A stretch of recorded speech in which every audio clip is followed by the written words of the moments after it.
Hello everybody, my name is Prakash Adhikari, DBA student at California Intercontinental University. In this presentation, I'm going to present about chi-square test and its result analysis. The agenda is very simple and straightforward. We'll talk a little bit about the utility of chi-square test. Similarly, here also we're going to see how to import the survey data in the PSPP. Then we'll be stating the hypothesis test. We'll talk about the rejection rule and other supporting details. Then we'll conduct chi-square test using PSPP tool. Chi-square test of independence will be tested. Then we'll analyze the result from the test and we'll be deriving different conclusions. And finally, we'll talk about the APA style of the result presentations as well as the takeaway from this presentation. Especially chi-square test for independence is carried out when there are two nominal variables, also called the categorical variables, from a single population, and the test determines whether there is a statistically significant association between the two variables. In this test also we'll be using the GRC605 survey dataset. These are the financial variables you can see in the slide, rest of others. We already know that PSPP is a robust statistical software for the statistical analysis. This tool can also be very efficiently used for the chi-square test of the independence. The chi-square test of the independence test procedures using PSPP, there are very simple process. First, we need to import the data in proper format. Then in the toolbar, click Analyze, then Descriptive Statistics, then Cross tabs, and select the variables for the row and columns. Obviously, these variables will be categorical or the nominal variables. Then click Statistics and select CHISC and Fee. Then continue and click OK to run the test. And for the chi-square test of independence hypothesis testing, also we need to mention the rejection, and there is one new rule that is called the post hoc rule. Rejection rule is simple, that we reject the null hypothesis when p-value is less than the level of significance alpha, normally where alpha is equal to 0.05. Then post hoc rule is quite new here, and if we reject the null, only this test has to be done, this value has to be analyzed. If we reject the null, then we need to follow the Kramer's V. There is a table where you can see the data, and then also the test gives the result so that we can interpret tallying with the table. Then looking at the Kramer's V to see the strength of the relationship between the categorical variables or the variables under the study. Now let's conduct the post chi-square test. In the rows, number of cars payment per month by the participants, and columns, number of defaults incurred by the participants. After going through PSPP, we get the table like this. It seems to be very big. Here you can see n is equal to 150, total number of the cases. This table here with multiple data, that is the PSPP's contingency table, and in the bottom you can see the chi-square test. Similarly, Kramer's V data here,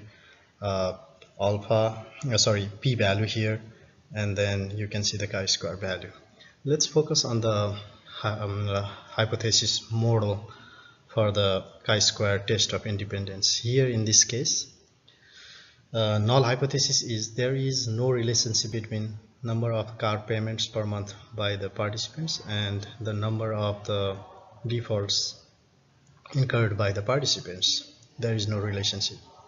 But an alternative hypothesis will say that there is a relationship between number of cars payment per month by the participants and the number of the defaults incurred by the participants. Then in the APA style of the presentation of the result, we'll get the key data from the test result, and we present like this. The chi-square statistic and its p-value were calculated using PSPP assuming alpha is equal to 0.05, which shows no relationship emerged.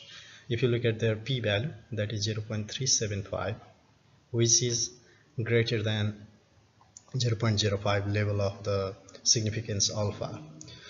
So likewise in the parenthesis in the bracket you can see there chi-square 9 is the degree of the freedom, n is equal to number of cases, so 9.70 is the chi-square value, and v is the Kramer's v value, and we'll go to this Kramer's v value only in case of if null hypothesis is rejected.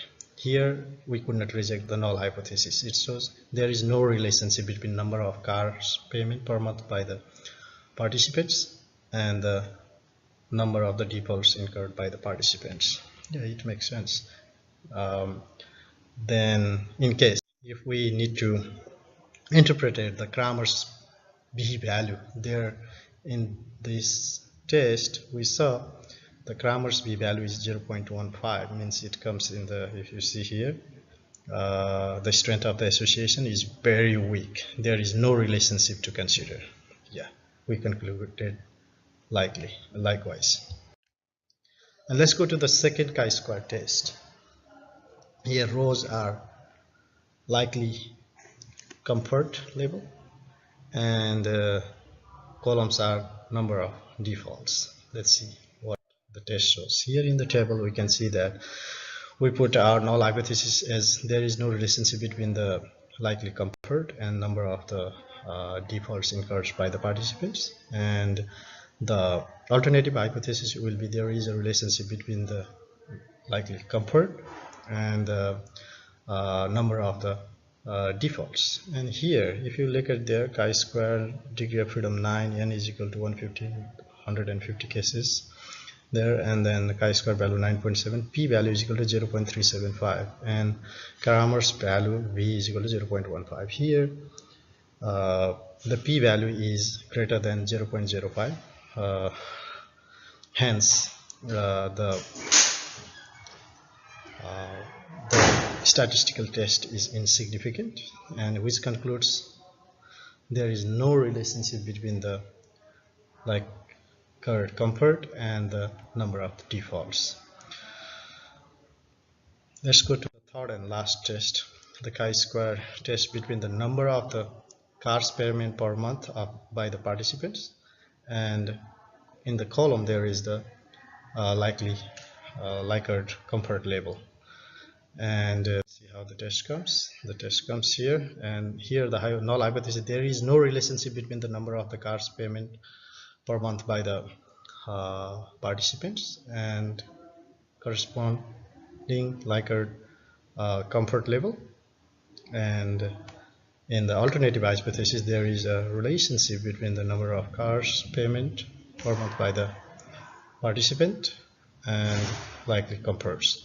Let's see the chi-square test here. If we see chi-square degree of freedom 9, n is equal to 150, and chi-square value is equal to 450, p value is 0 and v is 1, means here the test is statistically significant, hence we reject the null hypothesis and we accept alternative hypothesis, which says that there is a relationship between the number of cars and likely comforts. It says just the relationship, but to see the strength of the relationship we need to see Kramer's value. Here Kramer's value is 1, means this is the perfect and very strong relationship. If we see the interpretation table also, it says the same thing. If b value is 1, perfectly symmetrical, very rare, and the independent variable perfectly predicts the dependent variable, it means there is the strong relationship. So from this presentation, what is the key takeaway? Yeah, first of all, using PSPP, the chi-square test is not that complex. It's very simple. We need to know the parameters, we need to understand their meaning, and we need to be able to interpret the things. So we can use PSPP for chi-square test of the independence. And then we can find the p-value, similarly Kramer's p, and we can interpret the result. What does it say after the test? And likewise, now we can present the APA, present the significant and insignificant chi-square test of the independence, the result in the APA style format. So this presentation hopefully makes everyone very comfortable to conduct the chi-square test. If you have any questions, please feel free to ask me. I'm more than happy to answer. And thank you for your attentive participation and cooperation. Thank you very much.